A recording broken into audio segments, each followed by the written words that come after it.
আমরা বলবো, আমি শরীর নই, আমি আত্মা। দু ভ্রুকুটির মাঝে আমার বাস। আমি হলাম আত্মা।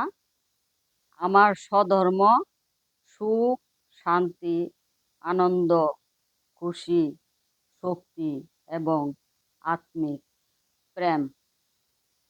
কপালে আত্মা জ্যোতি স্বরূপের অনুভব করলে মনে খুশি এবং আনন্দের অনুভব হয়। আমরা আত্মা।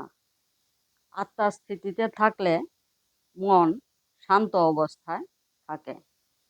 সারাদিন যদি আমি মনে রাখি আমি আত্মা, তাহলে সারাদিনই মনের খুশিতে সময় কাটাতে পারি।